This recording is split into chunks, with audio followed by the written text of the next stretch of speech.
Hello दोस्तों, the incredible दुनिया में आप सभी का स्वागत है।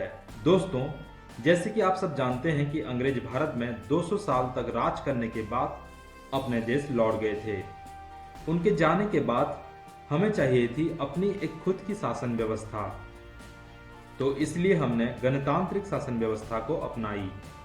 लेकिन इस गणतांत्रिक शासन व्यवस्था को अच्छी तरीके से चलाने के लिए हमें एक सही दिशा और निर्देश की जरूरत भी थी, जो कि हमारे संविधान ने दिया।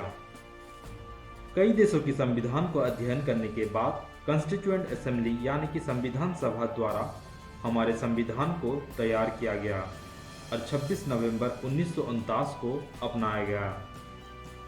Doctor B R. आम्बेडकर ने संविधान को 2 साल, 11 महीने और 18 दिनों में तैयार करके राष्ट्र को समर्पित किया। यहाँ आपको बता देना चाहेंगे कि हमारा संविधान विश्व का सबसे बड़ा संविधान माना जाता है। दोस्तों, हमारा संविधान यानी कि दुनिया का सबसे बड़ा गणतंत्र का संविधान 26 जनवरी 1950 को लागू किया गया था और इसी दिन को यानी कि 26 जनवरी को हम गणतंत्र दिवस के हिसाब से मनाते आ रहे हैं। दोस्तों, हमारा संविधान के निर्माण के पीछे और गणतंत्र दिवस मनाने के पीछे एक रोचक इतिहास भी है, जो हमें इस देश का नागरिक होने के नाते जानना बहुत ही जरूरी है। तो दोस्तों, चलिए आज कुछ नया जान लेते हैं।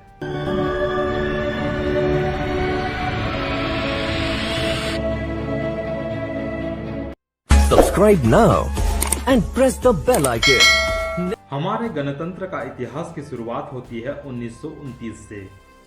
इसी साल दिसंबर में लाहौर में पंडित जवाहरलाल नेहरू की अध्यक्षता में कांग्रेस का अधिवेशन किया गया था। इस अधिवेशन में प्रस्ताव पारित करते हुए इस बात की घोषणा की गई कि यदि अंग्रेज सरकार 26 जनवरी 1930 तक भारत को डोमिनियन का दर्जा नहीं दिया गया तो भारत को पूर्ण रूप से स्वतंत्र देश घोषित कर दिया जाएगा। 26 जनवरी 1930 तक जब अंग्रेज सरकार ने कुछ नहीं किया, तब कांग्रेस ने उस दिन भारत की पूर्ण स्वतंत्रता के निश्चय की घोषणा की और अपना सक्रिय आंदोलन आरंभ किया। उस दिन से लेकर 1947 में स्वतंत्रता प्राप्त होने तक 26 जनवरी को गणतंत्र दिवस के रूप में मनाया जाता रहा। इसके बाद 15 अगस्त 1947 को वास्तविक स्वतंत्रता प्राप्त करने के बाद इस दिन स्वतंत्रता दिवस मनाया जाने लगा। भारत के आजाद हो जाने के बाद संविधान सभा की घोषणा हुई और इसने अपना कार्य 9 दिसंबर 1947 से शुरू किया।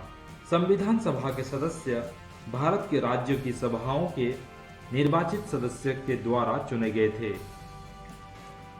डॉक्टर भीमराव अंबेडकर, जवाहरलाल नेहरू, डॉक्टर राजेंद्र प्रसाद, सरदार वल्लभ भाई पटेल, मौलाना अब्दुल कलाम आजाद आदि इस सभा के प्रमुख सदस्य थे।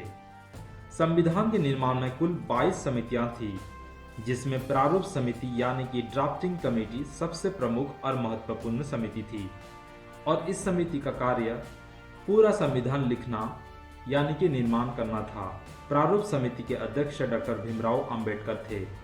डॉक्टर अंबेडकर के नेतृत्व में इस समिति ने 2 साल, 11 महीने, 18 दिन में भारतीय संविधान का निर्माण किया और संविधान सभा के अध्यक्ष डॉक्टर राजेंद्र प्रसाद को 26 नवंबर 1949 को सौंप दिया गया, जिसके बाद अनेक सुधारों और बदलाव के बाद सभा के 308 सदस्यों ने 24 जनवरी 1950 को संविधान के 2 हस्तलिखित कॉपियों में हस्ताक्षर किए।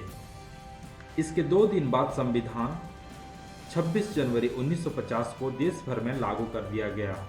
26 जनवरी का महत्व बनाए रखने के लिए इस दिन कॉन्स्टिट्यूएंट असेंबली द्वारा स्वीकृत संविधान में भारत के गणतंत्र की स्वरूप को मान्यता प्रदान की गई। इसलिए 26 जनवरी को हर साल गणतंत्र दिवस के रूप में मनाया जाता है। तो दोस्तों, भारत की गणतंत्र व्यवस्था को लेके आपका क्या राय है, कमेंट बॉक्स में जरूर बताइएगा। वीडियो अच्छा लगा तो एक लाइक और अपने दोस्तों में शेयर करना मत भूलिएगा। और देश और दुनिया के ऐसे ही अनोखे बातें, अनोखे जगह, अजूबे लोग तथा अद्भुत घटना के बारे में जानना अगर आपको पसंद है तो हमारा चैनल सब्सक्राइब करना मत भूलिएगा। वीडियो अंत तक देखने के लिए धन्यवाद।